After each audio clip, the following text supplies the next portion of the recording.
Hello, everyone, and welcome to episode 57 of the Xbox Hall Gamers podcast. I got it right this week. This week, I am joined by our producer Cameron. Hey. And our co-host Charlotte. Hi. Thank you both for joining us. We had a bit of a week off, kind of, due to PAX, so we'll get into that in a little bit. But as always, you can come hang out with us live on Twitch. We've got people, Simone in chat is asking, for example, is asking why Cameron's background is always different. I got a monitorizer. That's the only difference. I don't know. It looks completely different to me.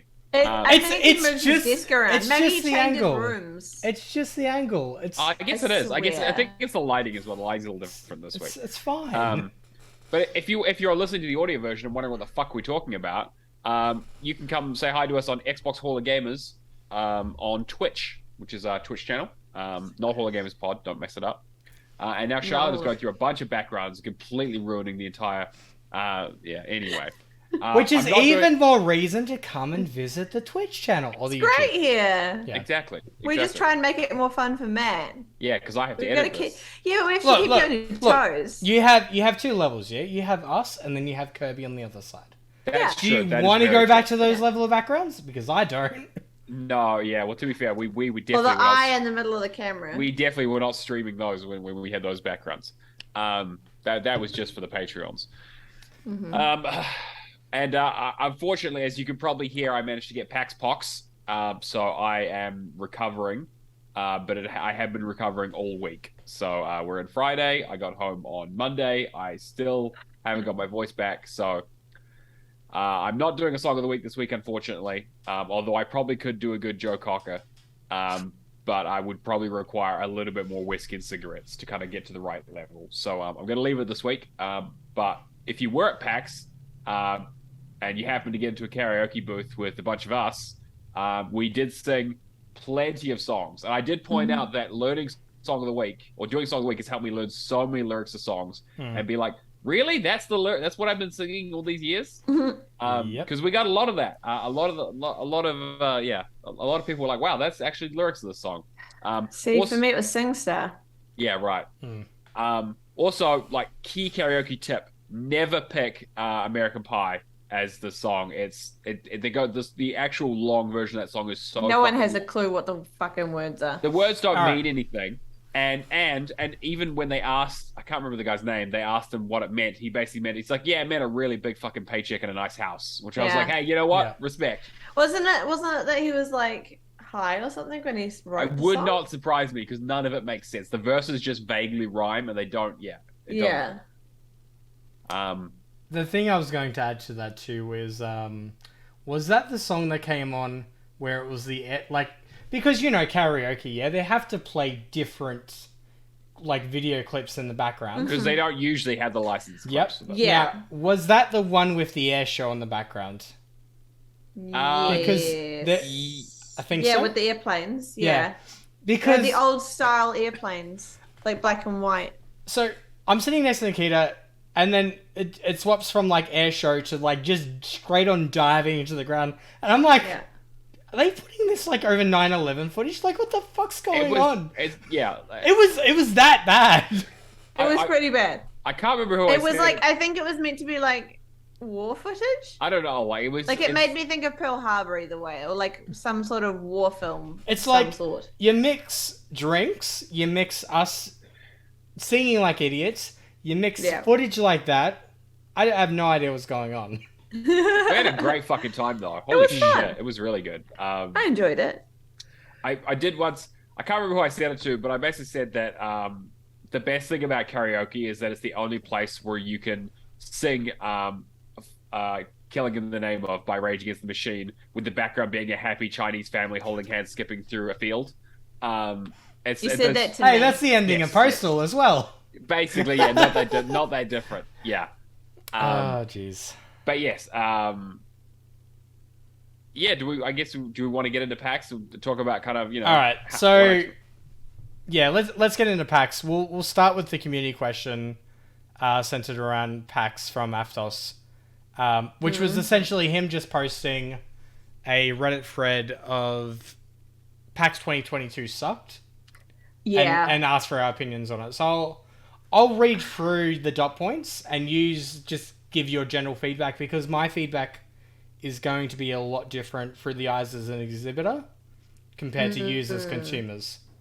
I mean, yeah, like just for context, you were working the show, so I mean, I imagine missed out on quite a few things. Although you got to meet a lot of really cool people. I got to like, fortunately, being in one central location, a lot of people, like, on the Friday, every 15 minutes to half an hour, somebody swung past and said hello. Got to see a lot of people from our community, which is really good. Especially the ones that came from overseas, like Kingsman, which is great. Yep. I was very fortunate that my bosses said, go. It's a balancing act, yeah. You're working your first job as you're working your first con, but at the same time, your bosses are like, go visit some panels, like, grab some information, have a look at the indies. So I still got to do a fair bit of stuff, but not enough time to, like, stay and play demos and that. Yeah. But we'll get into this thread. So PAX 2022 sucked. Get ready for some real boomer rant shit. PAX is meant to be a celebration of gaming and gaming culture, but it was clear as soon as the Xbox floor plan was released that there was some gaps and some obvious space fillers, and this was even more evident when you entered the expo hall. Here's a few gripes in no particular order. Who is running this now? ReedPop? PAX? LUP? Whatever. Shit the bed by not securing any of the big boys for the hall. Where were they? It's not like they are attending other expos in Australia. We were missing Sony, Nintendo, / even just Pokemon, Microsoft / Xbox, Ubisoft, Bethesda, Blizzard, Activision, Riot, and EB Games. Now, I will say, like, leading off of this, Bethesda didn't have a presence at PAX, but they did in Melbourne because they had their anniversary stuff. Which, yeah, I was going to say, there were a few other things happening around this period, though, right? Because I'll come back to this a little bit. There was that bar, wasn't there? They had that. They were setting up the Bethesda. That was the day before, right? So they had. Wasn't there an event? They had day things Friday? For all 3 days, I believe, and then they had a Friday night thing. There was one on the Friday night, which I think some of our community were going to go to, but I think everyone just forgot about it because there was no more news about it. The tickets sold out pretty quick as well. Yeah. There's I don't think there was that much space either. The only person I know who ended up going was the EB Games manager for Bendigo. Okay. Which I need to ask him what his opinion of it was. But based off the photos, it was a pretty good event. Right. But yeah, just nothing to do with PAX. I'll let you guys say your opinions and I'll say my piece. Yeah. Yeah, okay. It is... Okay, so I would just say, like, a little bit of a tangent, but the best thing my favorite thing I probably saw at PAX was the keynote. Which it was done, by a Sony executive, talking a lot about how much Sony supports indie games and all that sort of stuff, and how he was essentially running that kind of division at Sony Interactive Entertainment. No Sony presence on the show floor at all. Not just like, we're kind of side sponsors, like nothing. Nothing. And yeah, like I understand, and I know, like, excuse me, sorry, there will be a few coughs. I apologize. Like I know that, like, for example, when we were talking about this, I know Xbox Cast talked about this as well, with like Simone in chat, and talking about, like, does it really matter if the big boys aren't really there, because that's kind of not really what PAX is about. And I kind of agree, right? Like, I imagine, like, most people don't go to PAX because they want to see the latest, like, I mean, like we talked about last time, 2019, Doom was there. Like, Doom Eternal had, like, a big booth, and you had to line up for hours, and it was, like, fucking impossible to get in. They had a bunch of all over the place. But, like, to be fair, that's not really why you go there. Like, yeah, sure, maybe it's cool to get, like, a photo op with, like, like the Nintendo booth with, like, a Zelda thing or something, like, or maybe win some swag out of the Microsoft, like, Game Pass stuff and see Sea of Thieves and things like that, right? But, like, that's part of it. But I think that, like, the larger experience is, like, seeing these independent developers getting their games out there, playing them, meeting these people, and they're just buying overpriced shit. Like, that is, like, that's the reason I don't go to, like, Armageddon anymore up here in Auckland, is because there's very little video game related. But the thing is that like I know some people have argued it. I know in this thread I'm skipping ahead a little bit, but that by taking the video game element out of it, it sort of takes away the sort of thing that makes it unique compared to other things like Supernova and other events that happen in that sort of similar geek space. So like it was. I don't say like it's like it doesn't really impact me all that much because I wouldn't have stood in line for this stuff anyway.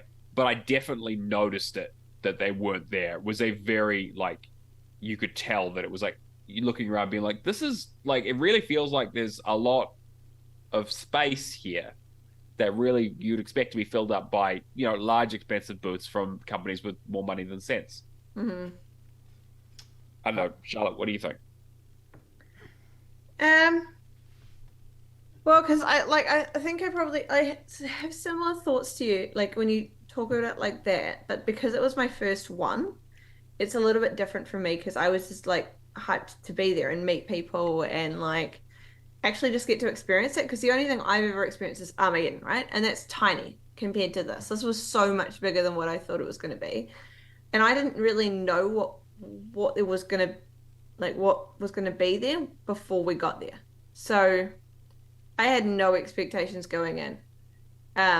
I did, however, think that there was going to be a little bit more like Magic the Gathering and things like that. I'm glad that there was a lot of D&D stuff because it was really cool for me to see because like there's not really anywhere that does D&D or board games or anything like that. So combining the board games with the video games was actually really exciting for me because there aren't any cons for that, right?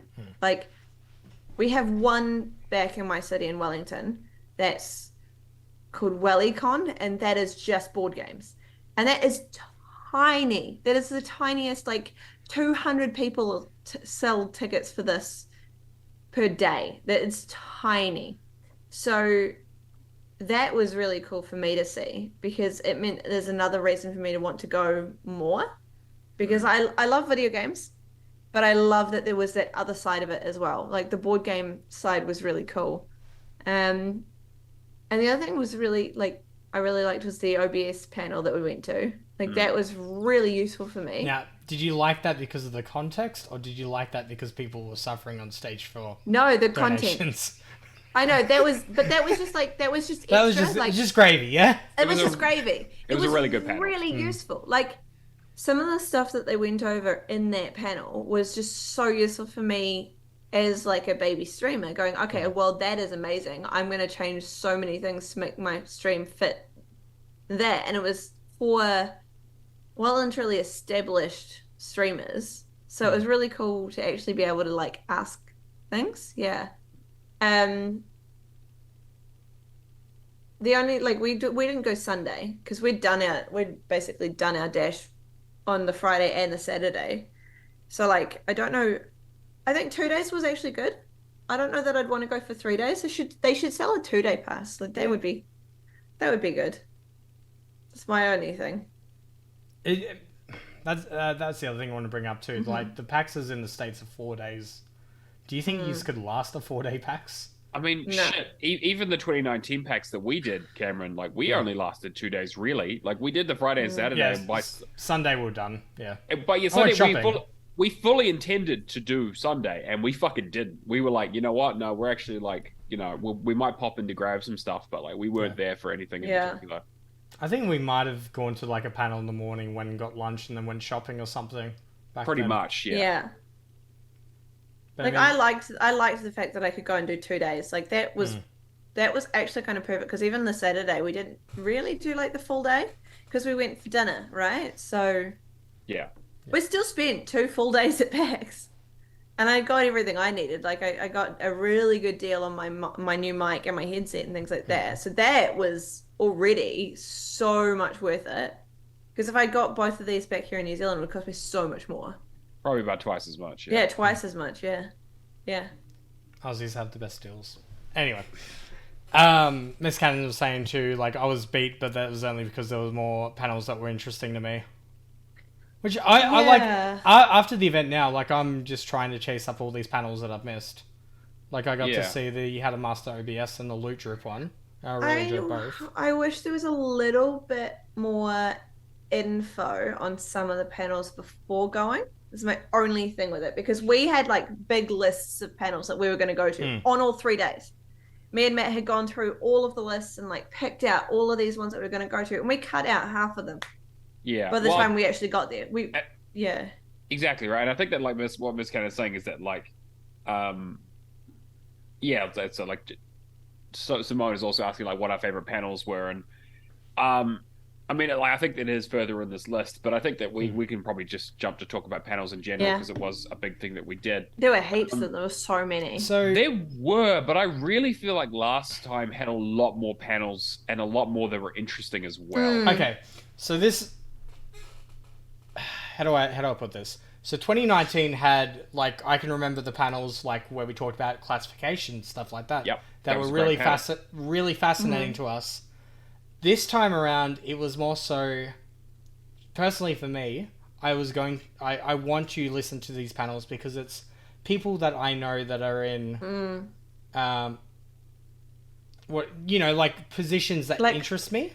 Or like watching Shane's panels, for example. Like Nikita attended, what was it, the charity one? How to do a charity stream. She said she loved it. It was great. Yeah. It was good. It was we went to that one on the Friday. That was the first panel we went to, and that was really good. I think Nikita also went to the one on the Saturday. Shane's one on the Saturday. Yeah, probably both. One. Yep. Yeah, and she said that was really good as well. Yeah. But then, like, how do I explain? Yeah, I will defend the panels, but I'm more so interested because of the people that I know in those positions. Like Shane. We've all met Shane. Shane is like one of the loveliest people you would meet. He came to karaoke with us. Like, he's a great dude. Yeah. And just to be able to so nice. pick his brain in a panel like that would be amazing. Yeah. Like, obviously, I volunteer for Game on Cancer as well as Miss Cannon, and we can ask those kind of questions. But, as a consumer going in and being like, all right, I'm a small-time streamer. How can I raise $500 for cure cancer? That kind of stuff. And actually, I think you basically just kind of hit on the point of something that sort of spoke to me about the panels, is that there was a much bigger focus on influencers and streaming this time than there was in 2019. Yeah. And thinking about how the last couple of years have changed in terms of how people interact. And obviously, I'm not saying that streaming suddenly exploded and influencers, didn't exist in 2019. But there was a much, like Ms. Cannon said, there was a bigger focus on like gaming in general. And yeah, personalities was still a point, but it wasn't so much like, like I remember it was the Ministry of Defense one. They did another panel I didn't get a chance to get to this year. I imagine probably pretty similar. They did quite a few of them with the online events too over the last few years. I was surprised that, wait, they did do one, yeah? This year they did, yeah. Okay, yeah, so there was one. They're regularly doing one then. Yeah. We just didn't get to it. They were on one of the half an hour slots. Yeah, and we ended up having to just cut it out because I think it clashed with the Cult of the Lamb. How to run your own cult. Okay, so I need to talk about these panels. Okay, so I basically only ended up going to like 4 or 5 panels, which is unusual for me because that's the reason I got to PAX. As much as I love seeing everyone, and that's that's the main reason. But in terms of like PAX itself, I didn't buy anything because I haven't got any money. So I didn't buy anything. I didn't wait in line to play anything because I don't really care. I went around looking at stuff just to kind of see what cool things people had and that sort of thing. The food was absolutely terrible at the convention itself. So I was there for the panels. I was like, hey, I want to listen to like game developers talk about making video games and the experience of that kind of stuff and interesting stuff. So the panels I went to were the how to run a charity stream, which was great to see Shane, and that was really interesting discussion and talking about and that's something that, like, for us as a community here, we've done it, and we want to look at doing it more. So it made perfect sense, and it was a really, really good panel. And then the other ones I went to were there was one about brand collabs in video games. That was the Loot Drip one that you went. The Loot Drip one. The Loot Drip one, yeah. So that one was very much like the panel that Alison fell asleep in last year, where it felt like it was just like a kind of a meme panel where they just kind of threw together some jokes for now. It was fine. Like, it was a lot better organized than that one. But it was just a panel of people like looking at like brand things and rating them as like good, bad, and ugly. and like getting like audience participation to yell out and stuff. It was fine, but Triana run that one, and I thought it was I enjoyed it just because that was a break for me during the day of. Sure. I've met people like every 15 minutes at that point. Sitting down for an hour because my feet were absolutely hurting because I brought the wrong shoes on the Friday, and going like, all right, cool, this is meme content for a good hour that I can react to, was great. Yeah, saying that, I would have loved the aspect of like, how did these collabs come about? Exactly. That's what I'm there for. Yeah. I'm there for people to talk shop. I'm there for the inside baseball shit. Which kind of felt like that should have been like that, because that's what I was expecting that one, and I didn't end up going to it because I went to the Women in Gaming Networking hour instead. Yeah. And so I kind of wanted to make sure that like if I did miss it, Yeah, and because we're all, to some extent or another, pretty fucking entrenched in this video game stuff, right? Like we all care way too much about it. I mean, I might have a position in game. We don't care about video games. What are you talking about? What do you mean? But you don't speak for me. What do you mean we want the information that's actually in the inside? Yeah, well, like Miss Cannon said, is that not enough transparency. That's a problem with the industry as a whole. Yeah, right? and they like to gatekeep their information. That's exactly it. Yeah, absolutely. But like that was one of the things I liked about the keynote, is that it was pretty fluffy, right? They were just talking about like kind of the history and that kind of stuff. But like he was relatively still talked about things though. He was relatively candid about like the fact that like like Sony kind of fucked this up, or like we didn't do a great job here. But this is what we're looking at doing, and this is what I want to do. Like it was really cool to see him like talk so passionately about indies, and not just indies for Sony. It was indies in general, which was really cool to see. I can understand there would be limits with that in terms of like legality and that kind of stuff. But like you want them to share as much as humanly possible. Yeah. I mean, like a lot of these people, like there's a whole level of different levels of developer that there were like like at the oh god, which one was it? Was it How to Build a Cult, or was it the other one? I think it was How to Pitch to Devolver Digital was the other, which I've seen the GDC talk of that. If like their version in GDC was you don't need a fucking publisher, and that was an amazing talk.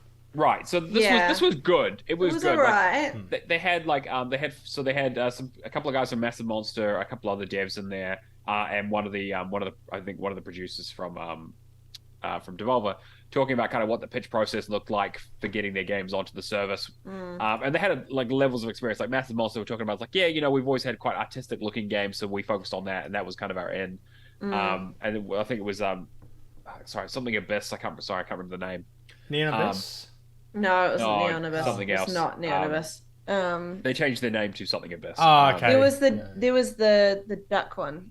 Plucky Squire. Plucky Squire was, and he was Plucky like, Squire. he's like, like I made Stealth Bastards. Yeah. Like, and he's like, and I've been working in games for like 20 years, and I was like, listening to him talk about stuff was super interesting. But it was very much like, okay, that was an interesting panel, and then they also brought some of those people back for the How to Start a Cult, and that was about like designing video game stuff around an idea. And like that was a panel I was really interested in, because like the Devolver stuff I was like, oh, that's cool, because Devolver's an interesting publisher, and they gave a bit of perspective on like how to pitch to publishers in general, because Devolver is a little bit different, but they still they still get pitches, they still have a process. But let's how to make a cult thing around like, okay, well, let's take an idea and build a mechanic around it. I was like, oh, cool, I want to hear about that. And I felt really bad because they had a couple of the devs from a couple of other games, and then they had like 3 Massive Monster guys there, and like 90% of the questions were about Cult of the Lamb, and the other 2 guys just kind of sat there because they felt like they had to fill out the numbers. But the problem with that was that, like, I thought that panel was going to be just Cult of the Lamb. Yeah. Right? Because one, they've been doing so well with their media lately. Their Twitter is incredible. They are onto it. Yeah. And they won 4 awards. Like, everybody's talking about Cult of the Lamb. And I'm not kidding, it is my game of the year. Like, I have not found a game that beats it just yet. Like, that is my game of the year. And I haven't even finished it yet. That's how much I like it so much. It's pretty far up there for me, but the bugs at launch were... Yeah, fair. But they've sorted many I know. So, like, I'm very forgiving of bugs. Yeah. But I thought it was going to just be about Cult of the Lamb. So that's what I was excited about going into it. And then they sort of I think they started off really slowly, so it was a little bit hard for me to get involved in that panel a little bit because I was trying to listen to them and follow along, and I struggled to follow along with what they were actually talking about because they until they started talking about the game mechanics and like I didn't really know what the panel was about. Yeah. That was my problem with that one. Like, it was great hearing them talk, but they didn't really have a very... Yeah. They didn't have a very good point. No, it felt very nebulous. And they even said they're like, yeah, we kind of got roped into this panel like last minute. I was like, I get it, but like, and like I get it's a very Australian thing to say, but like people paid a lot of money to be at these places, right? And it really felt like the panels. I mean, shit. We complained last time that some of the panels felt slapdash. All of the panels felt slapdash this year. Yeah. And that's not necessarily to say that they were bad. Like some of them still pulled it off, right? And there was still some good stuff. But there were people saying that like they only heard about it like a week before, right? So like their OBS panel. Yeah. Fred only told the others like a couple of weeks before it was announced. They didn't even know that they were doing a panel with him at all until like a couple of weeks before. It's so funny. Yeah. What was I gonna add? I feel like we've gone like massively in one direction. We have. We've just gone on a big tangent because panels. I wanted to quickly add too, in regards to the big boys, I would be very surprised if we see, especially the big three, Sony, PlayStation, and Nintendo. You guys see that Facebook comment? No, I didn't. All right, so Alex pointed out to me. I think it was on the Saturday. I told you about it, Matt. Oh, okay. I'm sure Alex told me. Yeah. I've seen it. So because the wording was exceptional. The big three. The big Nintendo, three. Oh, sorry. Yes, that Sony and PlayStation. Yes. It was just great.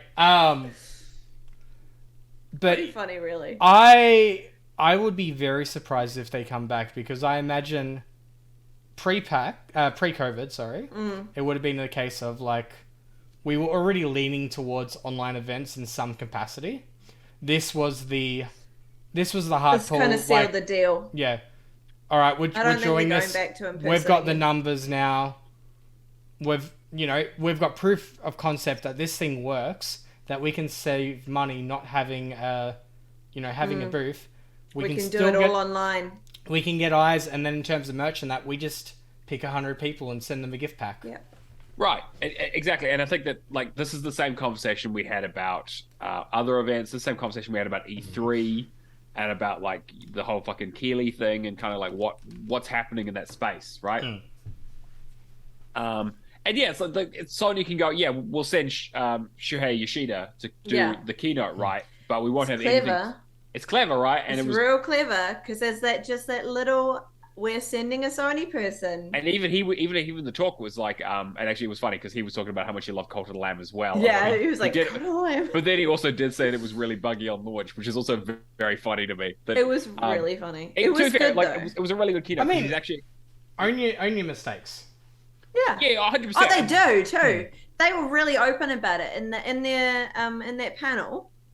How to build a cult. They were actually really open about the bugs and stuff, and the like, process, and the process and how they got it fixed and how like that was really they interesting. listened to the community and they even told us who the exact person who came up with the poop eating.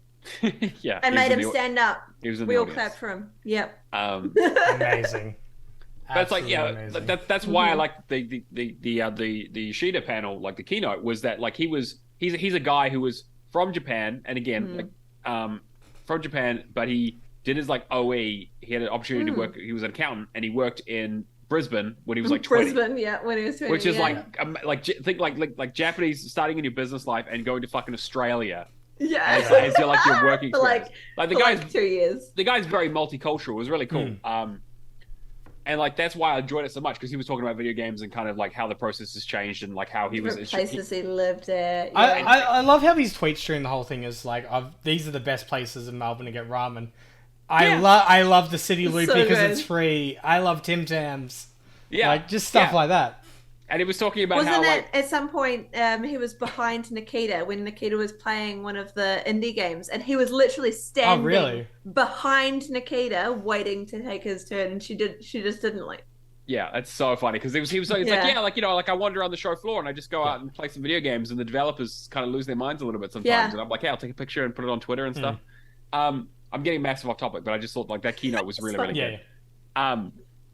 But it's like that, but that stuck in my mind because it was like, hey, big industry, interesting stories, developer. You know, he comes out and he talks about, it's like, yeah, I was the first like non-technical person on the PlayStation team when the PlayStation department was like 18 people. And I was like, that's like amazing to think about. It was like, it was just a bunch. It was like 17 fucking nerds who were coming together to build this fucking, you know, the PlayStation on CDs. And he was like, yeah, you know, I was like a marketing, like, you know, account manager dude, and they just brought me on, and suddenly, you know, now Sony is huge in terms of gaming. I was telling you after that though, like I want those kind of stories of the, you know, Xbox behind the scenes. We put it together with duct tape at the last minute. Oh, see, that would be fantastic. But that's is like gamers, we love that kind of stuff. We want to be part of the story, and so hearing that kind of stuff makes us feel like we are part of it, right? And like, there's so much history that I just don't know about, like, you know, because like the PlayStation was my first console, so I don't have a lot of history there in terms of understanding things before it. And even then, you know, I say my first console, right? Like I was a fucking kid. Like I didn't really like properly get into gaming industry, as it were, until my like late teens. And so it's only been, oh Jesus, 12 years, 13, 14, 15 years, something around there. Okay, yeah, maybe not as short as I'd hoped, but yeah. I want to add to that because. Slightly off topic from PAX for a second. Yeah. The Kingdom Hearts TV show. Footage, that's right, yeah. So just as a quick side note, something that's like over 20 years old that one person had access to nearly lost the time because he was in a car accident. Yeah. The reason he posted it was the fact that, you know, if I'm gone, then who else is going to find this piece of history? Yeah. It's like stuff like that. Yeah. That's what I'm fascinated about. But anyway, we should move on to the other pack stuff. Yeah. So yeah, we've talked about the big guys. We've talked about the panels. Yeah. Basically no swag. These tickets are not cheap. No. You go to an expo, you get free swag. There was none. Aside from none. Like... Yeah, but that's not free. This is free. This is free. You got it free. No. You work for them. This is free. All you had to do was play the demo. I wasn't going to do that. Wish list the game. That's still not technically free. Yeah. You're still spending your time. Yeah, time is money. Okay. You're paying people essentially with ducks. Not a bad thing. Toy ducks by playing the game. But look how adorable he is. Get ducks. I wanted a chicken. I wanted one so bad. They're not chickens. They're ducks. They are ducks. They are ducks. Simone says that she's glad there was no swag, and I kind of agree. I don't really need.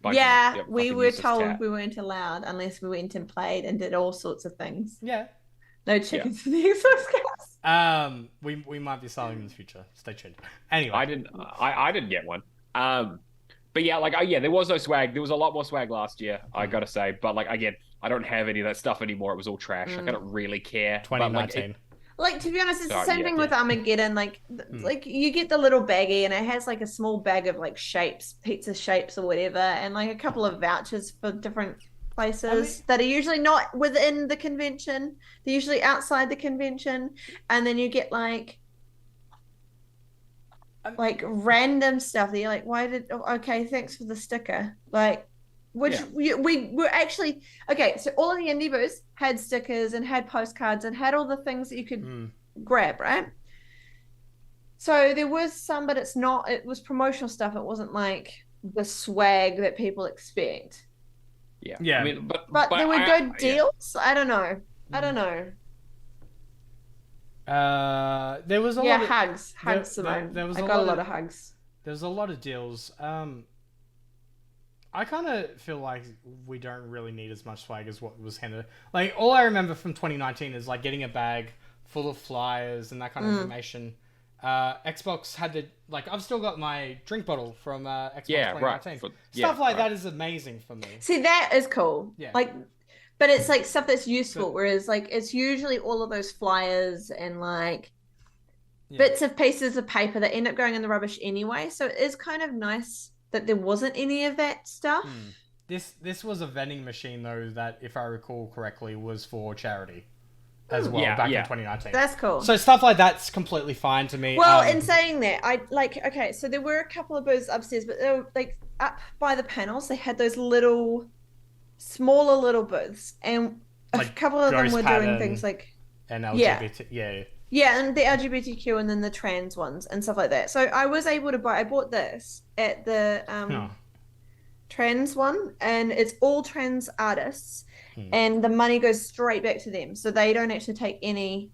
They were selling them on behalf of them, and I'm like, that's really cool. I really liked that. So, and then the charity ones were upstairs in there too, because I also bought a dice that has a little cookie on it, and it was a charity dice, so that was really cool. But as Simone points out, yes, but it is fucking propaganda and marketing material, and just there to sell more shit. I agree. I mean, I get it, but I think that you can ride the line between being advertising and being useful, and I think like Cameron's bottle example is a perfect one where it's a good usable bottle that has some branding on it, so it's not it's not completely worthless, for example. But I don't really care about swag. I was I get why people are annoyed, because people like things, because people like free shit. Because people are materialistic and have empty holes in their soul they try to fill with. Even if they're gonna throw it out, they still want it free. The pins. Pins are. We were handing out pins for free, but so many other booths were doing $15. Do you know what I would have loved? Because pin trading is such a big thing for PAX, right? It's big, right? Penny Arcade, yeah. Instead, I know that they sell their pins, the Penny Arcade stuff, right? But why don't they give everybody who buys a ticket for PAX a pin? Yeah. So they get one free pin to start off, and then... I'm fairly certain they did do that way back when they first started it, but then they realized they could sell them for $30. Yeah, I know. Yeah, and people would say, at Penny Arcade. Yeah, it is. The two longest lines at PAX were to get into the merch booth, and that line did not drop the entire time we saw it, and we were there for 2 days. Which is crazy, because the online was still available 4 days after. Yeah, you could. Yeah, I mean, there was some stuff you could online. only buy there, but most of it was you could buy online. But I didn't quite understand the whole merch thing. I was like, okay, that's cool and all, but it's just PAX merch. Okay.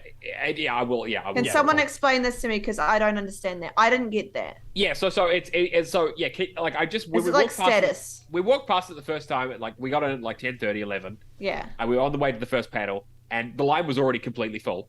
And round the back of the merch. Yeah, the merch booth. And I was like, imagine spending, say, $170 to get into a place that you stood in line for, to then stand in line again to buy merch for the place that you are going to for 3 days, and then it's going to be done. And spending the same amount of money as you did on tickets on merch, and then not actually going around and seeing anything, because you're basically waiting in a line for merch all day. Exactly, it's insane. But hey, people want to spend their time, whatever. And as somebody points out, yes, Penny Arcade is PAX is Penny Arcade, but Penny Arcade.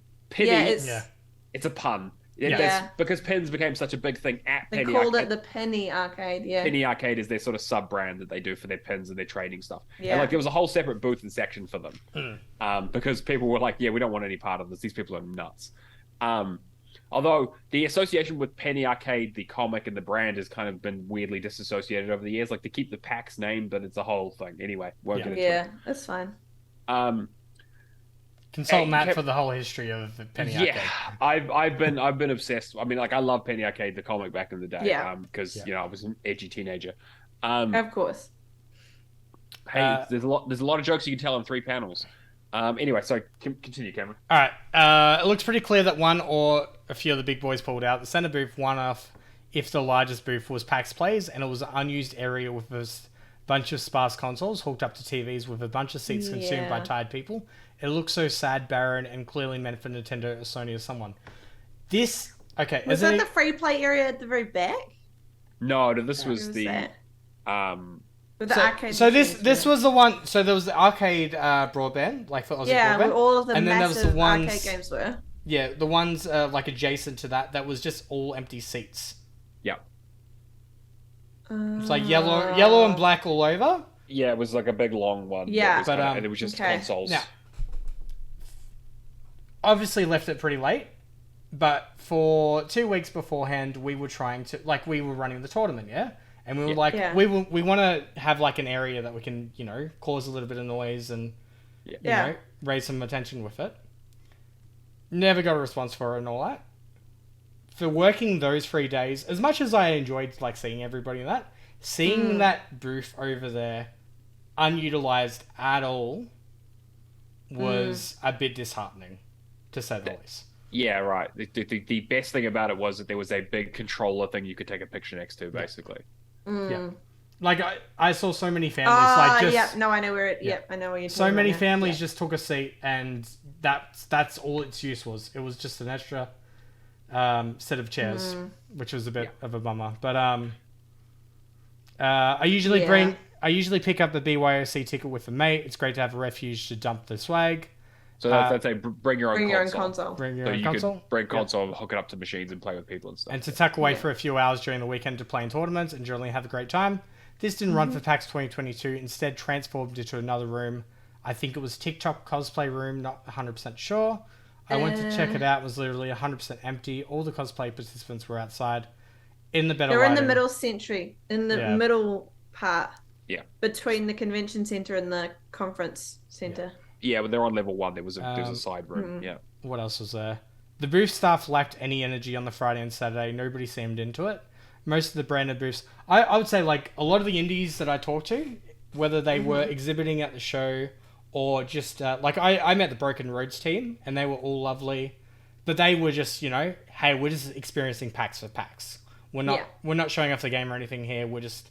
Can we talk? They were absolutely lovely. Gave me business cards and everything.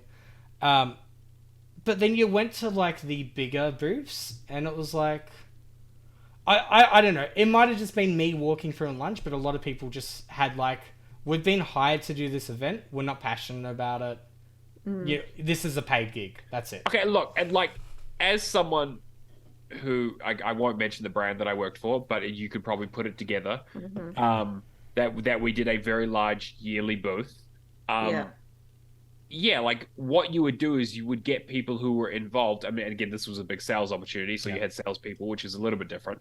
But you still had to make up the numbers, right? And so you would look for people who were passionate or at least had some sort of interest in it, and those would be the first people that you would go with. And the fact that they didn't do that for a lot of these brands really feels like it was like, hey, this is just like a cash grab, like, we need to make the slot. We managed to get... potentially managed to get the booth space for cheaper than usual because they were desperate to find some people and the big boys pulled out.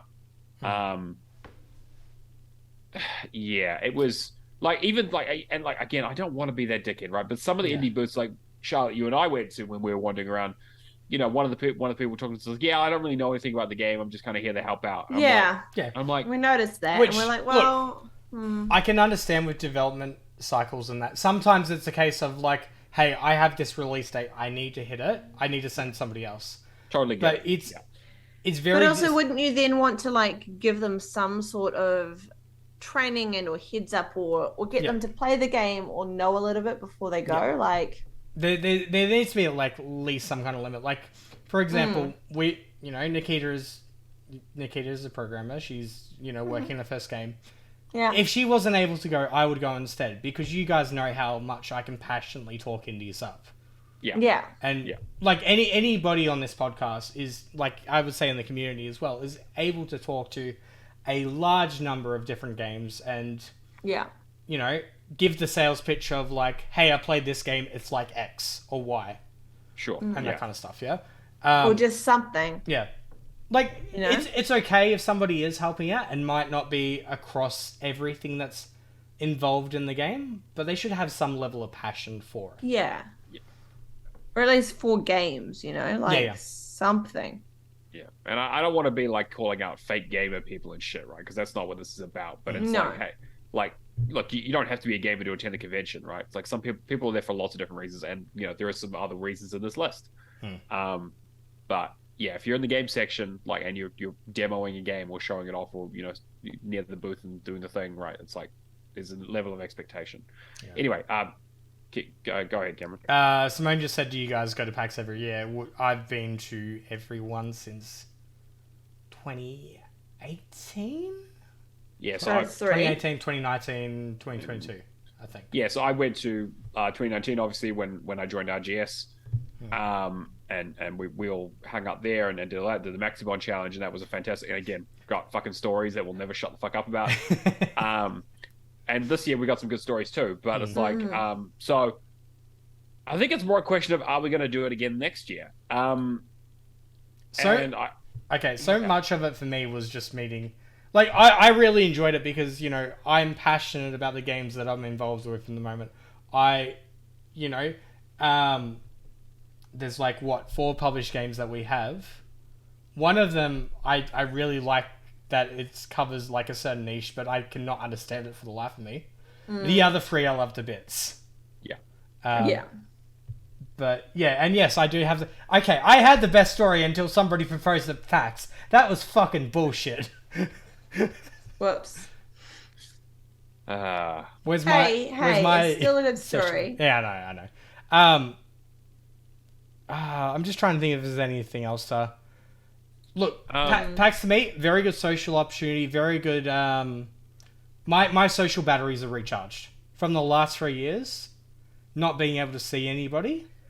It was so glad to see you two, to see so many people in the community, to meet so many game devs or streamers that I know, and so many lovely people that I've met online over the last 2 years. I would say 2 years, yeah. And just fucking go like, all right, let's go out for lunch. Let's do this. Let's do that. That was great. PAX Floor itself, yeah. Yeah, I get that. The last point on this was that, you know, that like a lot of the booths just were doing anime stuff, and there was a lot of like stuff that wasn't very video game relevant, like I sort of talked about before, which is fine. But like they've said in the post, like it makes it feel like it's just another Supernova or Comic-Con. Yeah, especially when anime has their own thing, and anime is so big already. Like it's weird. It's weird having anime there. I was not expecting that side of things.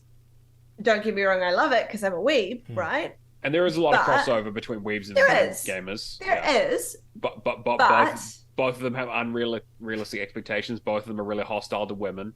And both of them tend not to shower or socialize, and just tend to embarrass themselves at every opportunity and use gamer words as much as humanly possible. Why are you calling out a community? Like, I'm kidding. What? What are you? Where's the lie? It's interesting. Adam, one of my friends, Adam, from the Facebook group that I used to run, like, would have been like, 2012, 2013, around that time. He was the Omeganaut winner for like 2014, yeah?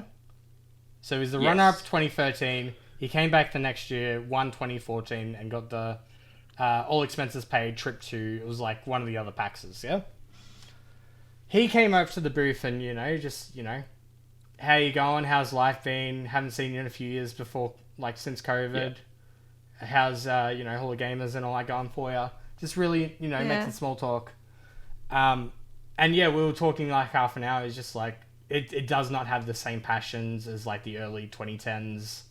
There were like even the Megathon, which is like this big celebration of all these different games where 15 competitors go head to head to win this major prize.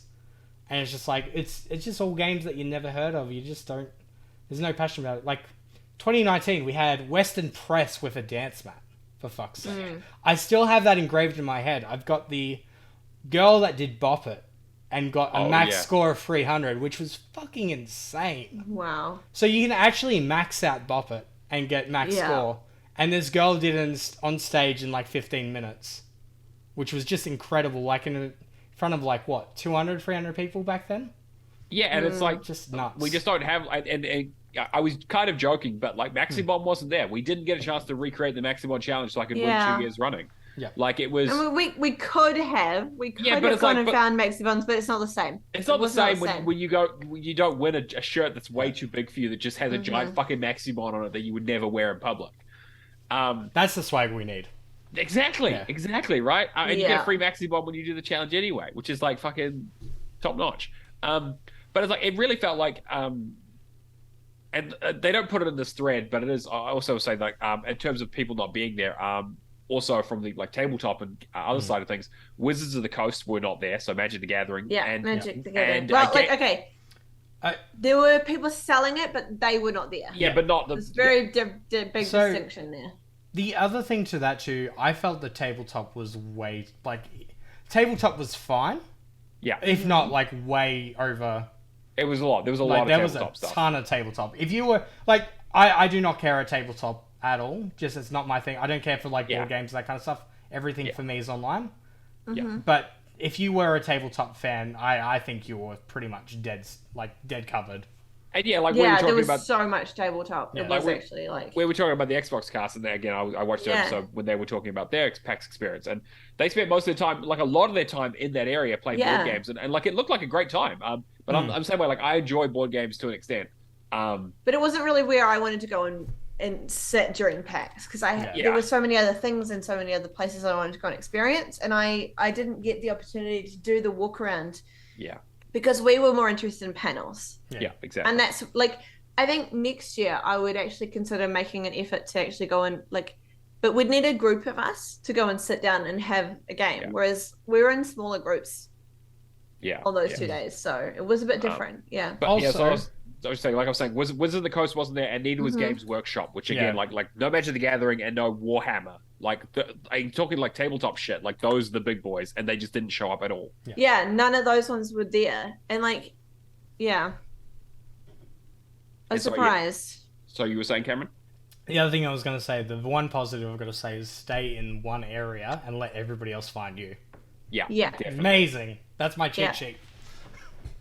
So I think overall, and it's not mentioned in this post, but I think someone in the comments on Reddit posted later being it was also really, really suspicious that they didn't release the floor plans and who was actually going to be there till right before the event, a week before, which is really suspect when it was you didn't realize the big guys weren't there until you realized they weren't there, and by then it was too late. It wasn't hey, people weren't going to cancel their tickets. And most people who don't do the research wouldn't have known. We kind of knew. We had an idea. We had an idea that they weren't going to be there, right? Through Cameron, but also we would have known. We would have heard about it. Right? But Cameron was the one that clinched it for us. This is the thing. You hear something like that, though, and you're surely not. Surely there has to be some level of presence. Yeah, but it was nothing. Nothing. And I kind of get why, right? Because it's hey, this is the first time back. They didn't get the investment, and I understand why. We were talking about, there are better ways for them to spend their money. And now that they can do online events, it's well. Yeah, and even Yoshida, him being there, the only reason he was even at PAX, as far as I could tell, was because he was at Game Week or something else that was happening the week before. He just happened to still be in Melbourne, and he just extended his trip out to do the keynote because they didn't announce the keynote till the day before. Because I remember, it wiped the whole scheduling app on the PAX. Yeah, everything got wiped and redone, and there were a bunch of people who had actually had their panels removed and had to go and try and organize with the organizers to get them put back on. One of the girls that I'd been talking to had one on the panel for Sunday that was just completely gone, and even by the Saturday lunchtime, it still wasn't put back on. Yeah. So I don't want to be we're shitting on PAX. It's all terrible, blah blah. Because it wasn't terrible. It was great. I had a great time. There's just things that could have been improved. Yeah. And I think I think next year I'm probably still going to go to Melbourne, because I love Melbourne as a city, and I want to see you guys and our community and our friends. But I think I might do maybe a 1-day pass. We'll do a bit of a walk around. I'm probably not going to buy anything. I'm just there. I'll pick the day that has the panels that I'm interested in. It'll probably be Friday, because I don't want to deal with Saturday, and Sunday's dead. So I'll buy a Friday pass. I'll do everything I want to do on Friday, and then I'll just spend the rest of the time hanging around Melbourne and spend a week there and just kind of go on holiday. Because I think it's that's actually what I got the most out of it.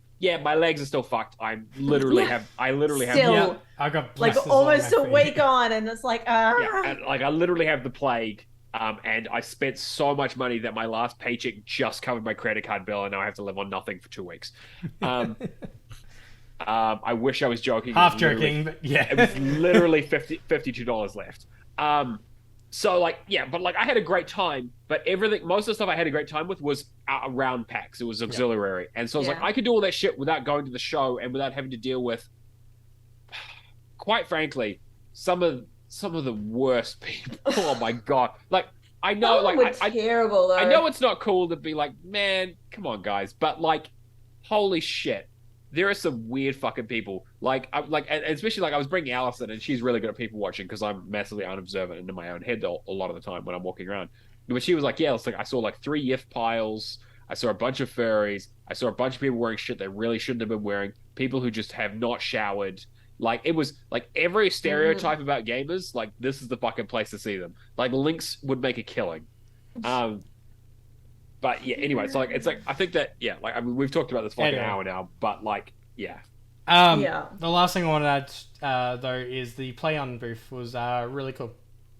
I didn't get to see much Play On and Sonic Frontiers, like you got a picture with Sonic. I didn't even.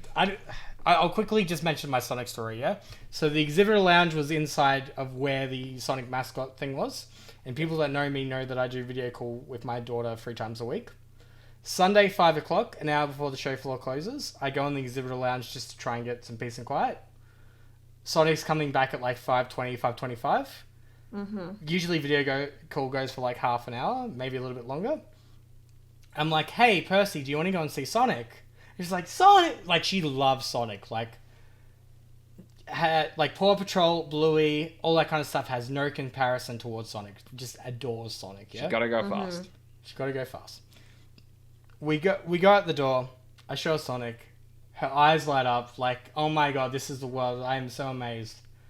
And then you just hear, "Wow, Sonic, Mom, can I be where Dad is, please?" And then it just repeats it 3 times, and then starts bawling her eyes out. Oh. And I'm just like, oh. So we got Nikita got like a cute little plush Sonic, but I didn't even mention the other thing outside of PAX, other than the karaoke. I proposed. Yes, you did. Yeah, I was wondering if you wanted to tell the story. Yeah, I'm fine with it. I'm over book, so yeah. Karaoke is expensive.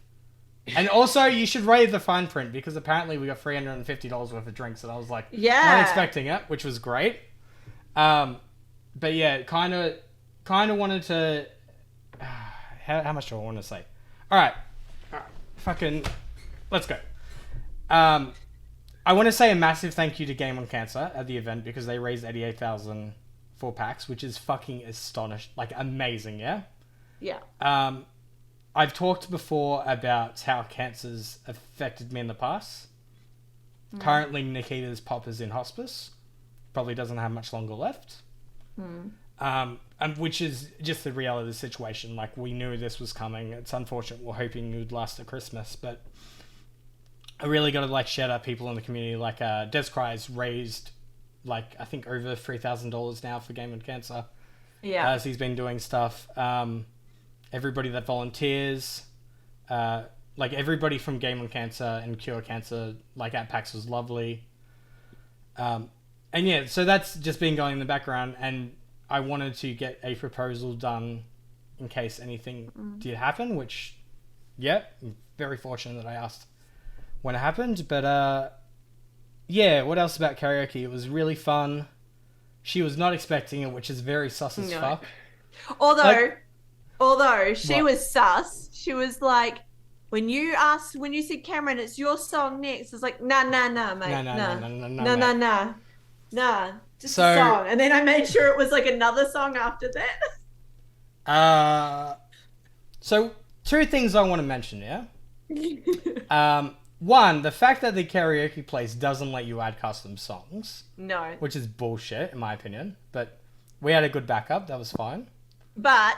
in saying that, yeah, you should be fucking glad you did that song, because literally, okay, so guys, little tiny bit of backstory. You says there are 2 songs that Cameron wanted to use. There was one song by Water Parks that we couldn't get, and then the backup song was September by Earth, Wind and Fire, and I just happened to be having a little chat with Nikita on the Friday, and we were talking about karaoke the next night on our way to dinner, and unbeknownst to Cameron, we had then been talking about the list of the songs that we we're going to be doing, and she was like, oh yeah, I know Cameron really wanted to have water parks, and like really wanted this song. And it's like, I know, because I was trying to also help get this song lined up.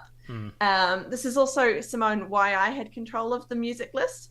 And then she was like, but actually our song is September, so it's actually really great that he got September on the list, because that's our song, and that's our song that it's our anniversary, and he sings it to me every time. And I'm like, fuck.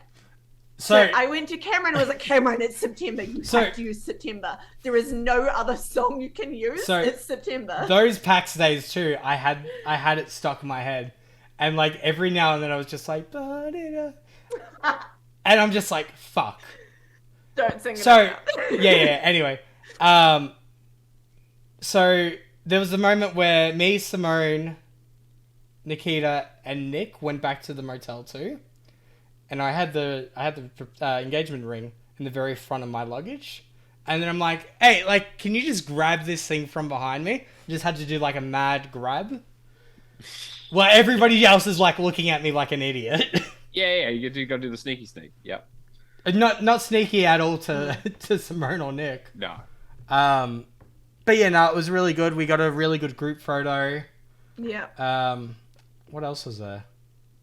That thing, you know, my voice was completely gone on Sunday. I'm surprised how quick it came back on the Monday. Yeah.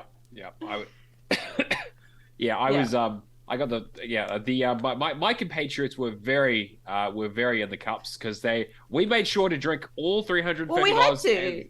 All $350 plus more. What was it? $100 left at the end, and we're like, quick, we've got like half an hour to drink $100 worth of alcohol. I was like, all right, which cocktails are we getting? Like, straight out the door. Yeah, and Alison is quite short and very much a lightweight. There were quite a few. I had a couple of drunk ladies I had to shepherd. That's fine. Yeah, we're also miles away from the hotel, so that was. Yeah, I don't even know how we went like miles in the opposite direction. Because someone decided we needed to go to another bar, and then when we got near there, I was like, "No, we're not going anymore." I'm like, yeah, I still can't believe too that we all separated too, and then me and Nikita were walking, and Nikita, of course, as soon as she's proposed to, she's like, this is going to be my wedding dress. This is going to be... She's just already planning it. I'm just like... You had to know this was going to happen. It's been like an hour. This is what happens. I still can't believe, though, that I'm just, like, walking, and then that guy fucking nearly gets hit by the truck. So, quick story is, like, me and Nikita are just walking back to, like, our motel. It's, like, probably 2 blocks off. And these drunken idiots across the road, there's probably, like, 5 of them. One of the guys sees this turning truck. The truck thankfully sees him. Jumps underneath the truck. Narrowly avoids the back wheels. And I'm like, how the fuck did you not end up like Pancake? I just turned to Nikita. I'm just like, you saw that, right? And she's like, so what? And I'm like, planning a wedding. I'm just like, you're too busy thinking about your wedding dress, aren't you? Shout out to Kirby, who doesn't listen, for covering dinner at the place that doesn't split bills. That was really good. Thank you. Oh, wait. Did I pay him back for that? You should have. I did. I paid him back. No, I did. The rest of us did. Yeah, okay. We had cash. Okay. I was just you paid cash. Yeah. You paid cash on the night. So. I don't usually have cash. I sent him a PayPal, which on the exchange rate meant I got completely fucked. But it was quite nice. It was quite That was a really... For somewhere that we were just like, all right, where the fuck do we go? I give you 24 hours to organize something for dinner, and you just don't come through. What the fuck? Hey, that Korean place was good. It was really good. It was good. That place was good. Just way too much food. We should have ordered less food, but... Yeah. They were really nice portions, I gotta say. They were huge portions. Yeah, anyway, anything else? And then the Monday, my bosses took me out to lunch at like one of the best restaurants in Melbourne, and fuck, it was amazing. I want the lamb shoulder again. But anyway, let's move on to our next community question. Oh, that's right. Yes, we do have another question. All right, so this one's from Isaac. Hey guys, since The Walking Dead for PC stack was just added to Game Pass, I've been going through all the Telltale stacks I have to clean up. I noticed there is a lot of optional dialogue that adds to the story, but is skipped when using a guide. Do you ever feel like you're missing out on some of the story beats by using a guide, and does that bother you? Thank you for the show. No, we've played it like 4 times already. It's fine. Okay, but I think he means in general. Yeah, right? I know he means in general. It really depends on the content, yeah? If it's a game like a Telltale game that I know that they're, like, if we can just do just a general walkthrough. Actually, take Life is Strange, yeah? Take the first Life is Strange, where you have optional achievements on getting photos. Yep. I'll explore all the dialogue options for the stuff like that, and then I will just keep into consideration what those achievements are. Yeah, I'm in the same boat. Yeah. I'm doing that for Beacon Pines at the moment. Like, Bulbasaur says that he doesn't use guides until I've been in the game once, which is totally fair. I just don't like going through for that second, time. I don't really. A lot of us don't really like doing that second playthrough, so we try to do it in the first. And it's not always just even a time thing. That is a component of it, but also just like I don't like repeating content. Like I also don't like having to do a second playthrough of just about any game because don't think I found many games where a second playthrough really adds anything. Like it's like it's like go through the game again on a harder difficulty, but it's New Game Plus, and we add a couple of we change up a couple of the levels. I'm like. Yeah, but like that's not really why I'm here. Like I'm here because like I wanted the whole narrative experience from beginning to end, and I don't really want you to tack on another playthrough of this game that I'm going to do. I'm going to speed run it in 5 hours and not really get much out of it more than I did the first time. Because that's what I'm going to skip the stuff, right? But like I'm on the same boat with you in terms of like I try to be aware of the achievements. I mean, look, if the game needs a walkthrough, it needs a walkthrough, right? Like, if it's a JRPG, chances are I'm probably going to need some sort of guide to make sure I don't fuck something up in hour 1 that comes back to bite me in hour 50. But for something like Life is Strange True Colors, my game of the year, it was like, that game was so good that even though I knew the achievements were just those photos or those, they find the things, it was like, I'll have a guide up to make sure I don't miss those things, but I'm going to do all the conversations and explore everything just because I want to do it, because achievements are the second reason I play video games, right? The first reason is experiences. Now, the second reason is very close to the first reason sometimes, I will fully admit, right? I do play stuff, like the achievements are a big aspect of why I play video games and they're a good incentive. But at the end of the day, if achievements stopped existing, I wouldn't stop playing video games. I would probably pay less of them, and I'd probably play them a bit differently. But like, I love video games for video games at the end of the day. Like, I love being able to talk with them on the show and to have conversations about them and to have those experiences and compare them with other ones. And, so like,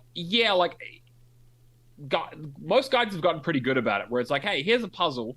If you want to, like Sable, for example, which I just finished recently. There's a mystery in it where it's like, hey, you need to figure out who did this thing. There are 3 suspects. There's a bunch of clues. You get to play detective. And the guide's like, if you want to know the answer, I can just give you the answer. But like, here's like the steps of going through and solving the puzzle if you want to do it.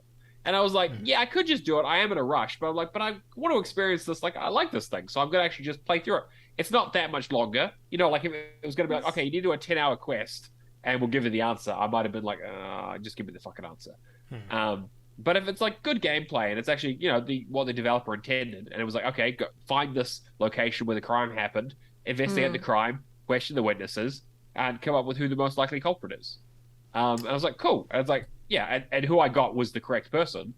And yeah, sure, I could have saved myself maybe an hour, but like, I'm not playing the game just to check a checkbox, although sometimes it does feel like that. But I've been trying to shy away from that now that I don't really play like, baby games as much. Who is the shape-shifting detective? Right. That's, yeah. Yeah. The whole time I'm just like, you're talking about the shape-shifting detective, right? See, something like that, though, is fine, because the second playthrough, you can have the option to, like, speed up the dialogue and all that. If it is one of those things that has, like, different variety and, like, it could be multiple culprits and that, I'm fine with that. But mostly I want a story to be, like, one and done. Yeah, because it's like you tell the same story, the same joke over and over again. It loses its punch immediately, right? And like I don't really feel like I need to. Unless like the only kind of example where it kind of works better is Nier Automata, right? Where it was the second playthrough was very similar to the first one, but you got to see it from a different character's perspective and a few extra bits filtered in. And then like the next playthrough after that is like, okay, now things get really crazy. But even then, like a lot of people were like got to the second playthrough like, oh fuck, I got to do this again. Yeah. Depends on what kind of person you are and like how much you value your time. Yeah. Yeah. It depends on what part in the game I'm in, because like if I'm really enjoying the story or that section of the story, I won't skip it as much. Whereas if I'm like not enjoying it, I'll skip and just I'm like, I just need to keep going. Yeah. Steven's told me that he's got a second question, which I can't find. Yeah, I don't know which question it is. Like I tried to look. We answered the other one last week, Steven. You're probably not listening to this, but what the hell? What the hell, dude? Otherwise, just put them back in again, and we'll do them next week. It's fine. I'm gonna skip my one. It's essentially I've noticed a lot of Xbox. I think something's going on with the dashboard, with updates breaking achievement notifications. Because I have to turn it on and off, but I might be in a weird case that has multiple consoles. So I don't know what's affecting it. I can't isolate what the issue is. Anyway, let's get into the news. So Microsoft fired back at Sony and CMA in extraordinary fashion over the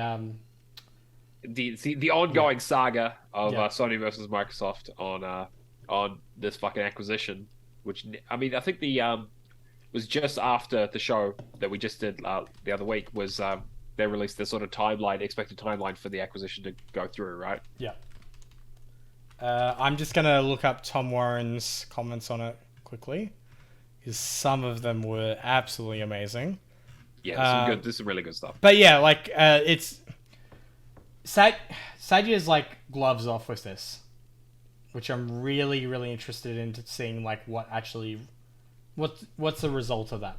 Are we going to see, like, Xbox getting a cash injection of, like, all right, you know what? Sony wants to play ball. Let's play ball. Let's money hat exclusives. Let's do this and that. Let's raise those prices. Yeah. And get things going. I don't know. I find it very interesting, like, a lot of the wording around it. And then just the unintentional shade thrown to, like, other publishers as a result of comments. Like, you got comments of, like, saying, like, COD is, uncompetitive against anything other than Fortnite. And you got all the other bigs going like, what do you mean? It's just COD, like. Yeah, and then it was like Microsoft being like, COD's not that big a deal. I mean, it's like we like them, but like this, like the mobile stuff is way more important to them anyway. And then Take-Two coming out, Take-Two CEO and coming out and be like, yeah, like why wouldn't you support this deal? And everybody's, not everybody, but like essentially the commentary around it's all. Like, why does CMA want to get into Sony's back pockets so much? Like, why are they so supporting of this deal? Like, it doesn't benefit... Sorry, I'm giving a very, like, very quick crux of the conversation. We've talked about this a few times, right? Yeah. It's just, again, it's been ongoing. But there were some comments that came out, basically. Found it. CMA's concerns are misplaced for the following reasons. Sony PlayStation has been the largest console platform for over 20 years with an installed base of over 150 million consoles, making it larger than Nintendo and more than double the size of Xbox. Sony engages in conduct today which is reflective of its market power in console gaming, including increasing prices of its consoles without fear of losing market share and redacted. The suggestion that the incompetent market leader with clear and enduring market power could be foreclosed by the third largest provider as a result of losing access to one title is not credible. There are more than 4,000 games available on the PlayStation alone. The evidence shows that less than redacted of PlayStation's monthly users, MAUs, are playing Call of Duty.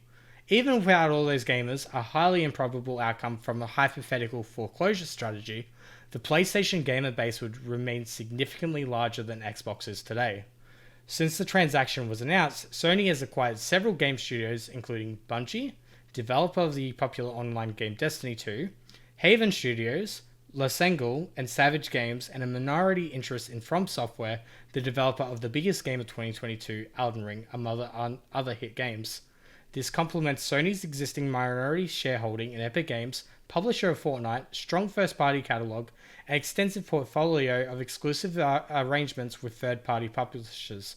There were over 280 exclusive first- and third-party titles on PlayStation in 2021, nearly 5 times as many as on Xbox. I mean, shit, like that's like, and yeah, it's like you're jerking Sony off a bit, but it's like that's all true, right? It's not like it's not like they're just pulling this out of like nowhere. Yeah, and like it's interesting to hear some of those numbers are redacted, obviously, but yeah. What else was there? Xbox plans to make the Call of Duty franchise available to more gamers in more ways than would ever been the case. In the counterfactual, why this increased competition will benefit gamers, it has not been welcomed by the market leader Sony. In theory of our harm 1A, the CMA adopts Sony's complaints without the appropriate level of critical review. Indeed, industry commentators have noted that the referral decision is written like they want to protect Sony's number one position in gaming while claiming there isn't much competition to Call of Duty. Right. Yeah, it feels like they're giving and taking. It's weird. Yeah. At the end of the day, this just affects Sony. It doesn't affect anybody else in the gaming console space. Obviously, Google are going to side with Sony because of Stadia, and which for somebody that isn't somebody looking in that isn't that level of gaming literate, I would probably say, sure, it's pretty bullshit. Because it's going to paint a false narrative, but yeah. Yeah, so in short, Sony is not vulnerable to a hypothetical foreclosure strategy, and therefore, basically, greatly exaggerates the importance of Call of Duty and neglect to account for Sony's clear ability to competitively respond.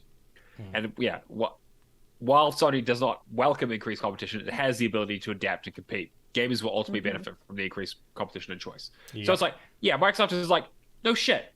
Like, it's like, obviously you don't want this to happen because it will potentially, it's more competition for you. But like the Rolling said, it's like, even if hypothetically, it's still not going to match. Like, even if hypothetically, Microsoft is like, no more Call of Duty, you have to play it on Xbox. You lose all those people. That's not going to happen for a start, right? Even for the new port, not everyone is just going to jump ship. Some people are still going to play it on PC, and some people are going to be like, whatever, I can live with that. I'm not going to. We've got all these other games. It's not like it's going to be a big issue, right? Exactly. I'm not going to. Yeah, exactly. It's not going to make me go out and buy another $900 console. Yeah. Do we end up talking last podcast about the Brazil comments? Yes, we did. In the regular? We did. You guys did, yeah. All right, cool. There's not really much else to say. That I'm glad that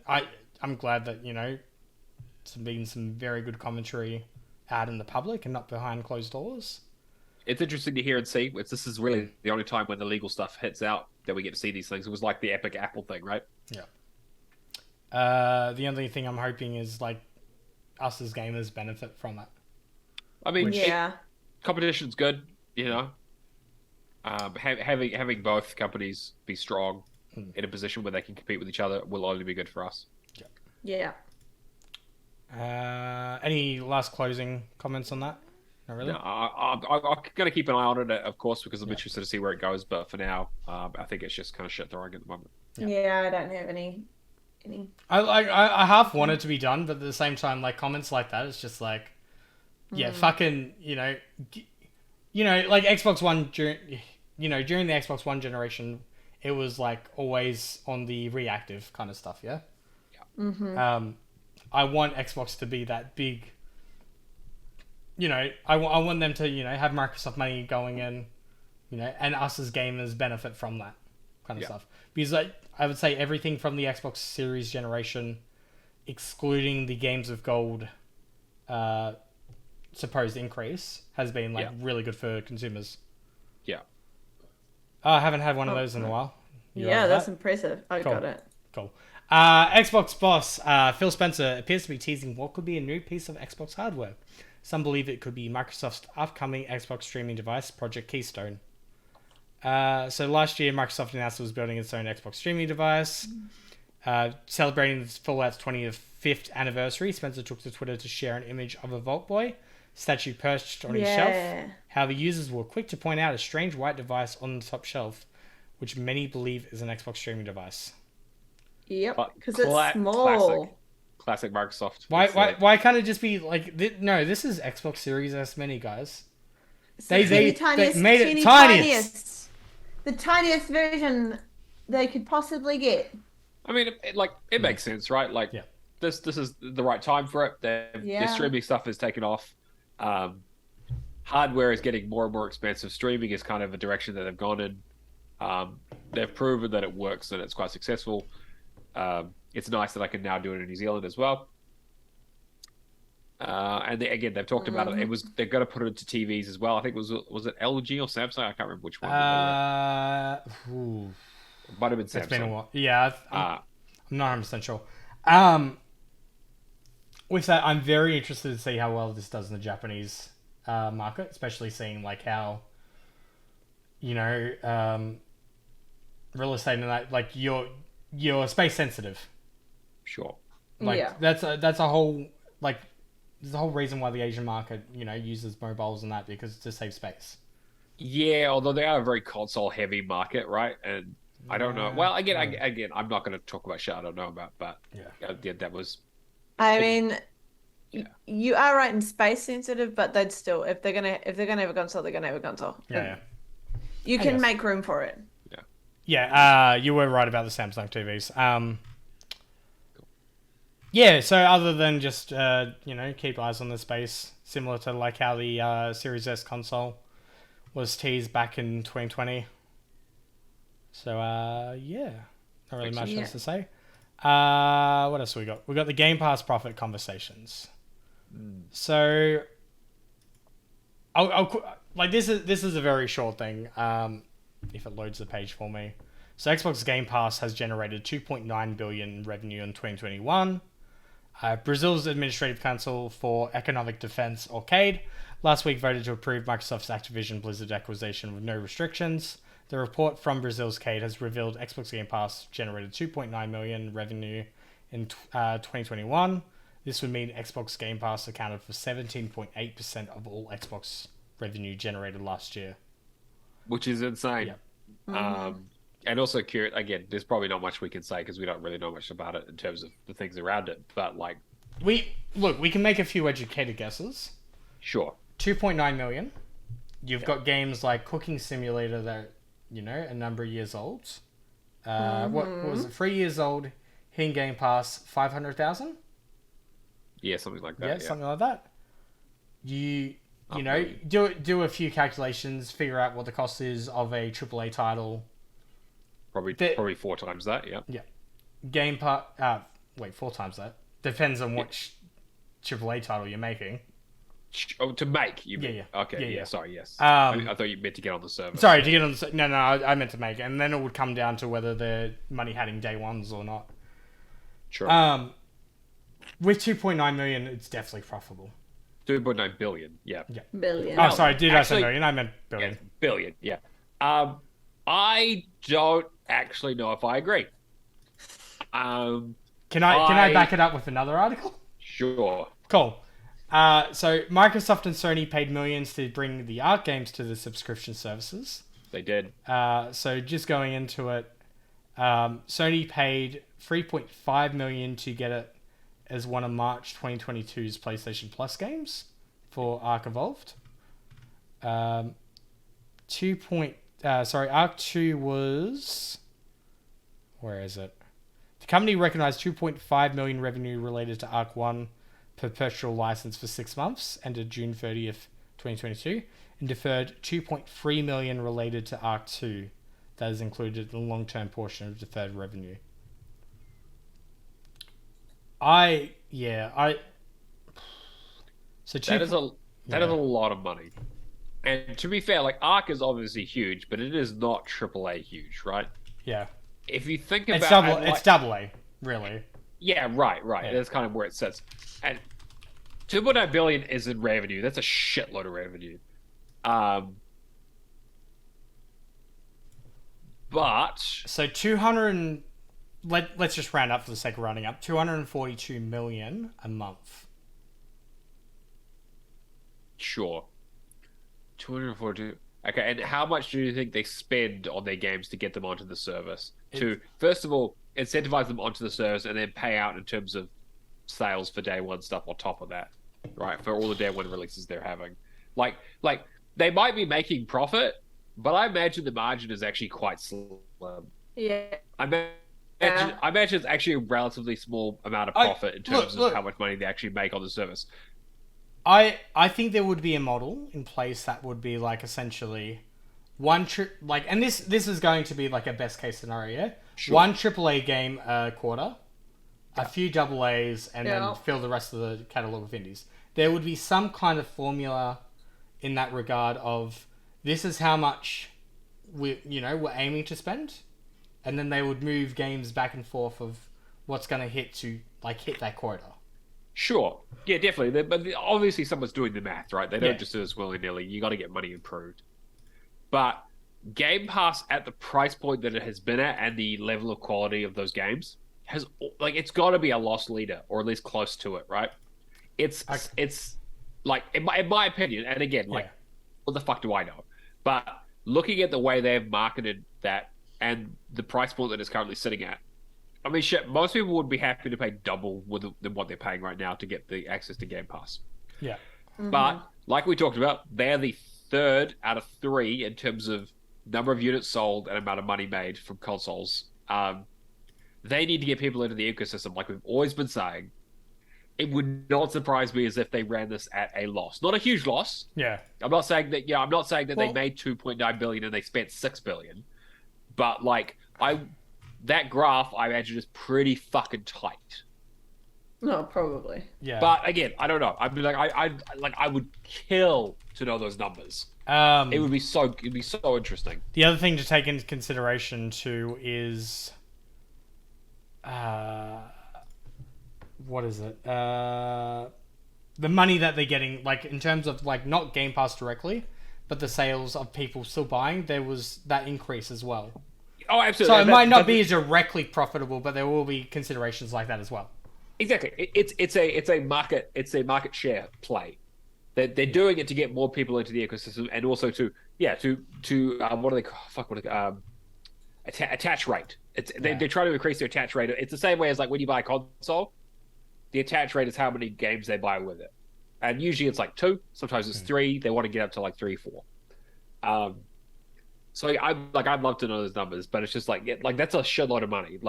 Even if they don't make it, even if they make literally $0 profit on it, 2.9 billion revenue is insane. Yeah, for a service that good. I'm just trying to find. I feel like there was an article that I saw.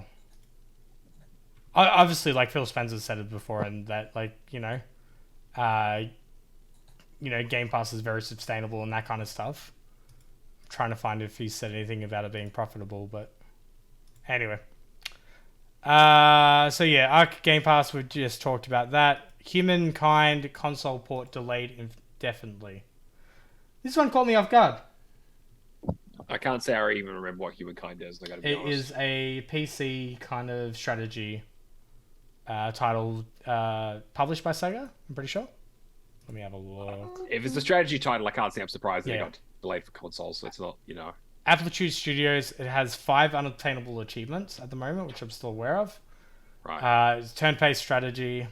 But yeah, I think this was announced start of the year to come out. Oh, yes. Yeah. Okay, yes, I remember now. Yes. Yeah. I think it was at the Summer Games Fest or something? Like that? Yeah, I believe so. I think you may be right there. So Sega has announced that due to some unique challenges, quotation marks, Amplitude Studios had to delay the launch of Humankind on console, including Xbox Series X and S, Xbox One, and Game Pass. It looks like it could be a while until we see it on console, as Sega has said that players who pre-ordered the game on digital storefronts will remain refunds. Now, I believe, going off Stalker 2, I might be just talking out my ass here, but I believe they offer refunds if it's over a 3-month delay. Right. But if it's got indefinitely in the title, then yeah. Yeah, I remember this. We looked at it. We're like, oh, they're doing an expansion for Civ. And we were watching the. Yeah. I think we were like, oh, actually no. No, I think that's another game on top. Oh, is it really? Fuck. Yeah. Jesus Christ. Okay, Humankind's already been out on PC Game Pass for a while. I think I've checked it out at one point, but yeah, I've stopped going back to it because of the unattainables. But yeah, just thought I'd add a quick tidbit about that in. Persona 3 and 4 getting Game Pass in January. You excited, Matt? I'm very excited. I'm gonna play. And they're getting the update for Series X. Which they're only getting the update, yeah, and not PS5? Yeah, not PS5. So PS5 versions are actually just going to be PS4 versions emulated. Yeah, but the Series X is getting an updated version. Which kind of makes sense because they weren't already released, so it's like, well, if we're going to bring it out, you might as well. They can do it for Xbox. They may as well, right? Yeah. I'm very excited. It's kind of annoying that they're coming out at the same time. I was hoping they were going to stagger the releases a little bit, so I would be able to pick and choose a bit more. But I'm going to play 5 when it comes out later this month. Okay, and then you're going to play 3 and then 4, or? I guess so. Fuck, yeah. I don't know. I mean, we'll see. I've got that pre-installed. I've got fucking Plague Tale Requiem coming out. I've got Scorn I got to play. And then they fucking dropped the Ino Kuni as well, which is like another 80 to 90 hour game they're going to find some time for. Okay, on top of things leaving Game Pass. You wait till I talk about Game Pass games this week. Yeah, alright. And then the other thing I was going to quickly mention, just because, we're getting a bit up there. Silent Hill director says several new games are in development. I mean, fucking hope so. It's been a long time. Which is pretty interesting, seeing that... what was the Aussie YouTuber's name going on about blowing out rumours that weren't true? Yeah, a few weeks ago there was a Aussie YouTuber that had exclusive information to the Ubisoft, the Assassin's Creed Mirage announcements, that kind of stuff, and was leaking that as insider information, and obviously looked factual about it because he'd been given the press releases and that, so. It will be interesting to see if this turns out as true, but I imagine, director Christopher Gaines has let it slip. Doesn't seem like it. Yeah. I mean, look, they say Silent Hill 2 remake from Bloober Team, which would be the most likely suspect to be making it. That's been rumored forever. Yeah. But I've been burned once and twice and so many times before, so very, very interesting. Thought I would just chuck it in there quickly because... it is the month for horror games, so get out your Paw Patrol Grand Prix and such, and that's horror at a different aspect, I think. Yeah, that's horrific. All right, Game Pass updates. Bear with me, I'm gonna lose my voice with this one. Chivalry 2 hit on October 4th. Me and Aftos have been playing some last night. It is still as amazing as launch. There is bots in the game now that still count towards achievements, and it is a fucking good time. Come join us sometime. I might need to do that. It's a 40 to 50 hour completion, but I imagine with bots it would make it a little bit quicker, and you can select the maps. Okay. Well, I'll give it a look. And it's just fun, chop your buddy's head off, kind of. And just go the entire time. Yeah, just shit like that.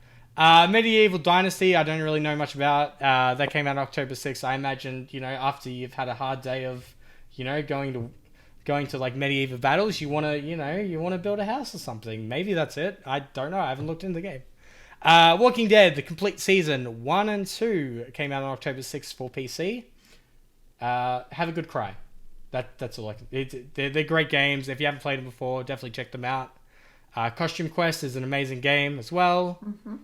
Love the Costume Quest series. That came out October 11th. Coral Island came out October 11th as well. Unfortunately, it doesn't have any achievements, but it does look cool. It is factually incorrect. You cannot feed turtles milk. They cannot process lactose. I had to jump into one of my buddies' chats the other day and be like, "What are you doing, buddy? Why are these devs torturing poor turtles?" Anyway, off topic. Evil came out October 11th. I don't really know much about it, but it sounds like a social deduction game as well. Yeah, like a mafia werewolf kind of thing. Yeah, I don't think there's been any completions as of yet, if I'm not mistaken. My favorite comment on the thread when that got announced was someone had clipped the quote saying, "Get together with your friends," and he just clipped the part and said, "Okay, I'm out." And I was like, "Yeah, I think that's most of TA." So, oh dear. What else we got? Dyson Spear Program, October 13th. I believe that does have achievements. I don't know anything about the game myself. Scorn, which I'm sure all three of us are looking forward to, just because of how, I don't know, fucked up it looks. I'm very Scorny. I'm keen. Yes. Yeah. Don't really know. Yeah, this is the thing. You just can't do it on stream, but yes, I'm keen. Yeah. Like, yeah, the reviews haven't really said anything that really explains what the game is. But that bullet animation reload is fucking amazing. I've never seen anything like it. Plague Tale Requiem comes out on October 18th. One quick thing about it is like 15, 18 hours long with no filler compared to the 10 hours that Innocence is. And you got 300,000 rats because everybody likes more rats in their playgrounds. More rats. Just give us more rats. Yeah. Norco comes out to PC on October 20th, which is also an amazing title. I don't know. What was it? Might be thinking of something else. Anyway, just check it out. Persona 5, we won't hear from Matt for the next 8 weeks leading up to Christmas. Wish him well. Mm-hmm. This is an old one. High on Life got delayed to December. I don't know why. December. Yeah. Yep. Yeah. Signaris, October 27th. Gunfire Reborn, October 27th, which I'm really looking forward to.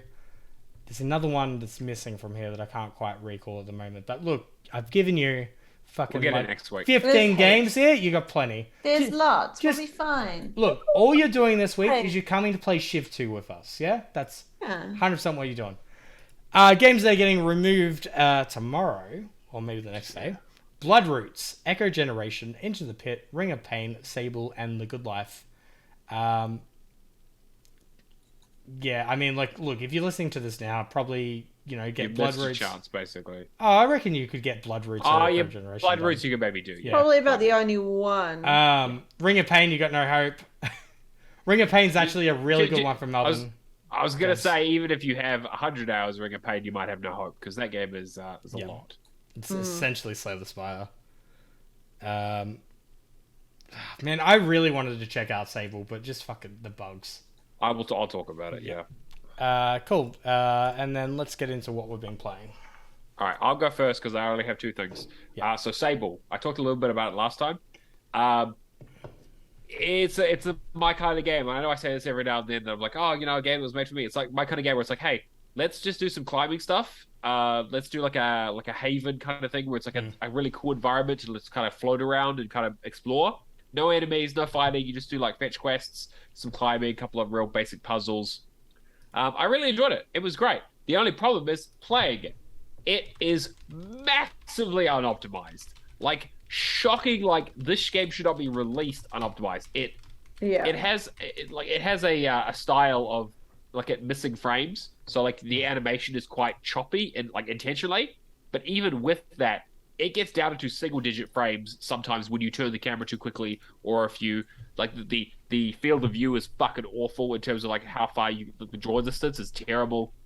The coloring is just like I really don't like the lighting and coloring unless you put on like the high contrast, like high visibility mode. Sometimes you get blinded and all the colors wash out just because of the way they do things. The camera is all over the place. It's like I really enjoyed the environment and I enjoyed the exploration and I enjoyed like flying around on the motorcycle. Cool. Music's great. Like I really like the art and I like the whole mask thing and it's quite interesting and kind of like if you don't even have to, but if you go through some of the side quest stuff, you discover some of the backstory about what happened and why people are here. But like, fuck, I was like, I was really like it was like a good like 7, 8 out of 10 that brought back down to like a 6 or a 5. Like it was like the technical aspects really, really weigh this game down. And I know even people like Justin, who was playing it on like a souped up PC, was having those same problems. So it's not like a power issue. I'm playing on a Series X, but even people on PC say that it's kind of a mess. So it was really, really disappointing. I got it done, and I like talking about it. And it's really cool to think about and like look at in pictures and stuff, and like talk about the experiences. But like, yeah, it unfortunately just really let down by the technical aspect. That vehicle. And there is. Did you have issues with the vehicle? Because that was the thing that originally bugged out for me. That put me off it. A little bit. Okay. I mean, you get like the real shitty one to start with, and then once you do the tutorial, they give you a slightly better one. But it was like, like it was fine. It was a bit buggy. Like you would like it's the physics on it were a bit fucked and that kind of stuff. Like it really felt like it was a game that was quite grand in scope, but maybe a little too tight on budget. But yeah, like I'm glad I played it because it's been one of those ones that even since it got announced, I was like, I need to play that. That looks really, really cool. I love the music for it. The music that they played because they like announced the song for it when they showed the trailer for it at like the game at the Summer Games Fest last year. And they played the song for it. And like that song plays at the very beginning when you're leaving the tutorial area and going out into the wide world, and it's fucking amazing. Like it's just like they nailed it. It's just playing it was just such a shame. And then the other thing I've been playing is Into the Pit, which is also leaving. I have not finished it yet. I still have a couple more dungeons to do, so I'm going to rush that tonight. It is a really, really basic version of Ziggurat, where you get a power on each hand and you just play a bunch of like single room dungeons as you go down floors. And there's only like 5 floors per dungeon. You just keep repeating them over and over. There's basically no difference in enemy. There's a couple of different enemy types, but the strategy is the same. It's hold the left and right trigger and aim towards them and strafe around them to kill them. Like there's no strategy. The bosses are dead simple. It's very fucking brain dead. It's just a real slog, unfortunately. I don't usually pick on games for like the graphics and that, but the trailer compared to what the gameplay is a lot different. Yeah, like it's got this very sort of pixel like first, but like kind of like Proteus, that kind of thing, right? Where it's like I don't mind the art style too much, like, but it's fine. But it's just kind of it's very basic. I don't really care that much, and like the areas don't look all that different either. That was my biggest gripe, is that you have these keystones and there's like 5 of them, and what you do is you put each of them in, you go to each of the dungeons, but then you can put 2 of them in to combine 2 of the dungeons together, so you get some of the enemies crossing over, and like the boss you fight at the end crossed over. But it's like, I couldn't tell you which one was different from the other, because it didn't really matter. But those 2 are the only thing I played this week. Again, like I said, I've been sick. I've been working, and then I've been traveling, so it's been a nightmarish couple of weeks for me. But we'll see. When Persona gets here, everything will change. Yeah. Cameron, what about you? Where do I begin? Did I talk about the Crew 2 last week? You did, yes. Okay. Still playing a little bit of that. Really enjoy it. Not really much to add there. 3 games I'm going to talk about. Despot's Game is the first one, which is your... What is the best way to describe this game? I only played like a few hours in it. You're spawning humans in to essentially do like a battle arena, kind of like auto battler kind of thing. Like similar to... Is it like auto battler pets? Chess? Auto chess. Oh, yes, it's like Super Pets, or it's the other 2, right? It's so like one is League of Legends and one's Dota or whatever. It's right? like Super Pets if you mixed it with a roguelite. Right, Super Auto Chess or what? Yeah, sure. Yeah. But it was very interesting. Like, you just equip weapons and all. I've only played like a few matches just to get the hang of it. The only thing that I have an issue with is it doesn't feel natural with a controller. Like, this feels like a game that you need to play a mouse and keyboard. And I even like used my USB keyboard and plugged it in and all that, and it wasn't supported. So I'm gonna have to look if it's on PC just to see if I can do it that way. Mooncars, good old Mooncars. Lunar buggies on the moon. No, I'm kidding. So Moonscars, I booted up and I had a fucking fantastic time with it. I've probably put in 4 or 5 hours. It's essentially Dark Souls if you made it a 2D platformer. Which is fucking amazing at the moment because I've been on a real, played Dark Souls and I'm kind of like, alright, don't feel like streaming just because I've got back from Melbourne or I'm a little bit tired, but I want to play something that's similar. So, a few interesting mechanics in this game is, instead of having bonfires, you have mirrors. And your mirror will like act as your bonfire. It will take you back to like a hub area. But then when you enter out of it, it actually causes a reflection that you have to fight every single time you open a new bonfire. Like bonfire/mirror. Yeah. That has your exact same abilities when you enter the mirror. So it's a very on par fight of like learning how to parry, all that. And, same level, so everything feels fair. Then you got your normal Dark Souls kind of, Souls like you die, you pick up your souls, you got your parry mechanics and all that kind of stuff. Stun, all that. And it's dark, it's gritty, but it's like a 2D platformer. And then the more enemies you kill, it goes like a red moon. It makes things harder. Like those kind of mechanics mixed with it. What else is there to it? It's just really cool. No missables, 25 to 30 hours. So I think this is just going to be like one of the games that I do in the background of everything else. Cool. But yeah, like a really, really fun game. And then the other one, Chivalry 2, which I haven't played since launch, but fuck it, it's like just playing with Aptos last night. is such a blast of, dismember somebody, like attack, fight people with loaves of bread, like just stupid shit. You get out there. Was it the mandolin or the lute? The loot. Like the guitar thing. Is that? No, am I thinking more hype? Sorry, I'm thinking the other. Oh, okay, that would have been Chivalry 1, yeah. Yes, yeah. Yeah. But even like Adrian joined the party, he was just like, oh, we need to go back to Chivalry 1. But Shiv 2 is such a fucking good game. Like just, like grand scale battles. Just fun, stupid, like, hey, I'm gonna hit like a bow across the map kind of shit. And yeah, the fact that you got bot matches now, they make it much less fun because it's like very, very easy, like toned down difficulty. But yeah, just really, really enjoyable. And yeah, we should all get together and do a few matches. Even if it's not an alt, come in and join and we'll just, have some fun. Sweet. But yeah, other than that, I've just been working. Charlotte. I have only been playing Beacon Pines, which I recommend everyone should play. It's very, very cute and weird and not hard. So, I got Next on my Game Pass list. I got recommended it. It's very cute, yeah, but is it... What's the demographic? Like, who are they aiming for? Adults or kids or... I don't think kids. Like, I mean, a kid could play it, but, like... I'd probably put it squarely in, like, young adult. Okay. I think it has a bit of a, like... It's a bit weird. There's a weird storyline to it. But I reckon young adult would be fine. I don't think... It's not a kid's game. No. Okay. Teenagers, yeah, sure. Like, I could see, like, 14 and up playing it kind of thing. Okay. So, adolescents. There's a lot of reading. It's a storybook. So, it's kind of like... what is it? Behind, not what's the one that left Game Pass last? Lost Words?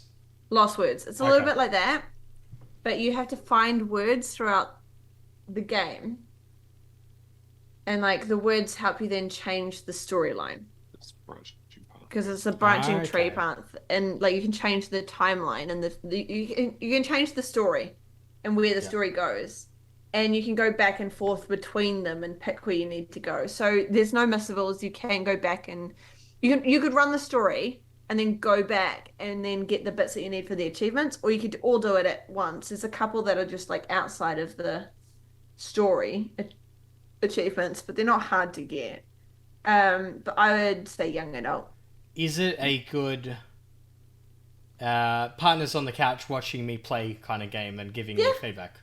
Okay. Yeah, because it's cute. Like, it's got good music. The storyline is actually kind of funny. There's, like, a little bit of bullying involved. And then, like, how do you deal with the bully? But then you feel bad for the bully. Then, like... It's funny, and it has bullying involved. Like... Yeah. Okay. There's, like, a small bullying, but it's not like it's, like... It's, like, just a small, story... Like... It's story bullying. It's not, like, beat you up in the courtyard kind of bullying. It's just the whole... Push you into some weird ooze. Yeah, like, I've had a bad life worse than yours, and so I'm going to take it out on you kind of bullying. Okay. It's like calling names bullying, if anything. It's going to be a strange comparison, but it gives me a little bit of a Stranger Things vibe. Not in terms of... a little bit. But it does. It's like a furries, but Stranger Things. I'm not even kidding. That is it. It's furries, but Stranger Things. Yeah, like not quite as like neon 80s, but like. And when you work out what's going on, you're like, huh, okay. Furries, like Stranger Things, bullying. I'm sold. Yeah. Done. You're in. And like making friends, you've got to make friends too. Oh, okay. No. Yeah. That's overrated. So, like, it's like a murder mystery kind of thing, but there's no. Oh, yeah, there is. All right, I'm back in. So. Who are we stabbing? You're in. Okay. It's murder. With murder. I really like it. I've got 3 achievements left. 2 of them are story-based. 1 of them I will get really soon. I can basically go and get it now if I wanted to, but I'm playing through the last bit of the story. And yeah, like, I like it. It's good. It's only like 2 to 3 hours as well, so it's pretty straightforward. Yeah, like, okay, so if you follow Welsh Hunter's Guide, it's about 3 hours. If you are just playing through it, it should be about 5. Perfect. I'll probably just play it blind or maybe have a collectible guide or something. I reckon you can. Like, it's not hard. There's about 5 achievements that are You just have to do certain things. Okay. Yeah, it's not hard. Yeah. I might need to have a look at it just as play I would something on the recommend couch it. kind of thing. It's a nice chill game for in between when you kind of you've done something hard and you kind of just want to break for a little bit. And that's all my life. Yeah, fair. Yeah. Sweet. Leaderboard. Charlotte, what do you got for us this week? Yeah, so in third place we have the Natolinator on 5,600. In second place, Mad Mike with 6,490. And in first place, Thrash Forever with 10,223. Jesus, Thrash is really just ripping us up. Yep. And completions? We've had quite a few this week. Moment. It's decided to just close my completions, so that's fine. Whatever. I can read them out if you want. I've got them here. Okay, go for it.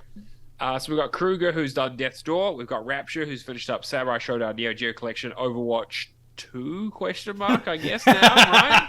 I love that. Can I just add, the fact that he would have had the game close on him 6 times? Yeah. Fuck's sake. Yeah. A Capcom Fighting Collection as well. Dragframe finished up Forza Motorsport 4, which is very, very impressive. Frost finished up Back for Blood and Gears 2. Valak finished up Into the Pit, Echo Generations, and Bloodroots, obviously doing his Valaking thing. Hackapone finished up Sable. Valak also finished up Sable as well. Firehawk finished up Alice Madness Returns, I think it is. And Aqua. David Milloway finished up Walking Dead Season 2 and a bunch of trash. Red finished up Left 4 Dead. The Moon Zom finished up Halo MCC, which is fucking insane. Amazing. And Baron von Neumann finished up Beacon Pines. So a lot of good completions this week. I'm hoping to join them with a couple of those. If I get Into the Pit done, and then probably Beacon Pines hopefully this weekend. All right. Now, word challenge, everyone's favorite competition. If you don't know what it is, basically on our Discord, discord.io/ what is it now? Hall of Gamers? Mm-hmm. Xbox Hall of Gamers? It's going to give it to you. Discord Xbox is still... Gamers. Something like Wait. that. Yes, Xbox Hall of Gamers on. Yeah, on Discord. Yeah. We can come say hi, hang out with our community. That's where we spend most of our time. We do the word challenge where I have a channel set up with a bot that I put a game into. You have to guess what the game is, and if you get the title exactly right, a gift pops up and you win $20 Australian, which we'll give to you at some stage when we can afford it. When the Patreon pays out, basically.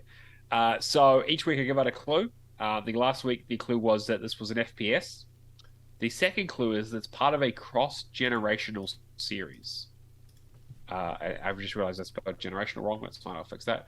And by that I mean that it's been on like more than like it's expanded across several consoles. So it's not just one the series isn't just on one console. It's on more than one. So hopefully that helps a little bit. So you know that it's a series. But yeah, put your guess in there. You get one guess an hour or so. It's not The Fucking Witness. All right. But is it The Witness? So. All right. Another thing. Very quick segue. What game from somebody outside of our community did I get asked about? Was it The Looker? It was The Witness. The Witness. Oh my god. So somebody came up to me and was talking to me about the Signal State, which is, is electronics based and all that. Talking about puzzle games. And he's like, I played this puzzle game, but it was like 20 to 25 hours long. It was like environmental. And I'm like, The Witness? And he's like, yeah, it was The Witness. God. And I was just thinking in my mind, like, fuck you. Don't mention The Witness. The meme is just a gun out of hand. I'm just like, what are the fucking chances? But I'm just like, all right, cool. Go play The Looker. That's it. I'm done with you. Bye. Yeah, exactly. But yeah, so go on our Discord, give it a guess. If you get it right, we'll have a new clue for you each week. I can't make the clues too easy because I was not joking. We take money straight out of the Patreon, so we need to get paid out for it. Yeah, pay us money. Yeah. We're currently running at a small loss. All right. I give out way too much money. Anyway, I was just said when I played Coffee Talk 2 and told them I played Coffee Talk, they got so excited. Yeah, Toad's doing good. Yeah. Yeah, because both me and Matt did the same thing. We went up to because we saw Coffee Talk, and so we saw that it was Coffee Talk 2. And she was like, "Oh, you played it? That's so cool." And then, "Do you want to play this one?" I'm like, "No, we want to wait till it comes out because we actually love this game." I really want that that apron, but fuck, $50 is $50. Yeah, I really wanted it too, but. All right, Patreon. Cameron, you got the. Yep. So Odrin, Lee Howard, Mikkel KV, Natalita, Firehawk D, Mad Lefty, G Spaceman, Keo, Happy Moogles, Kung Fu Skills, Hack and Prone, Cavalier 07, Odd McClown, Mark B, and Nick 11 Legend. Fantastic. Thank you so much, guys, for your support. We could not do the show without you. We are currently working on the next episode of Light Scam in Action. Doom came out recently, so you go check that out if you're a Patreon. We're working on Max Payne. We'll be watching it shortly, and I'm hoping to have that out later this month, depending on how time goes. And that kind of brings us towards the end of the show. As always, like I said, you can come visit us on Discord, discord.io/HallOfGamers. Twitch, Xbox Hall of Gamers. You can come hang out in the chat with our wonderful community, ask questions, interact. If you want to email us or contact us in other ways, apologies, I'm sick. HallOfGamersPodcast@gmail.com or @HallOfGamersPod on Twitter. And if you want to help us out in other ways, you can subscribe to us on your platform of choice, leave us a review. Word of mouth is always hugely important to us. Bring it up in your boosting sessions. We want to grow as much as possible. We want as many people to listen to us bullshit for a couple hours. Yep. All right. Cameron, if you want to be found, what's the deets? Shadowless Edge on pretty much everything. I also have a game releasing in early access with work next week called Sigil of the Magi, so come check it out. I'm probably going to be streaming on my own channel because achievements got added to it. Nevertheless, they are Steam achievements, but I'm really enjoying the game, and I mean, like, end of the day, it's achievements, fine. It's fine. Sure. Charlotte, what about you? On Twitch, I am Charmatosaurus_Rex. I will be streaming about 3 or 4 times a week, hopefully from next week once I get home and settled again. On Twitter, I'm AudreyChar. On Discord, I am the Char with many names. Fantastic. And I am Neomaster on everything, True Achievements, Xbox, and Discord. Thank you to my wonderful co-hosts, Cameron and Charlotte, for putting the show together this week, because we weren't sure if we were going to be able to do it, but we managed it.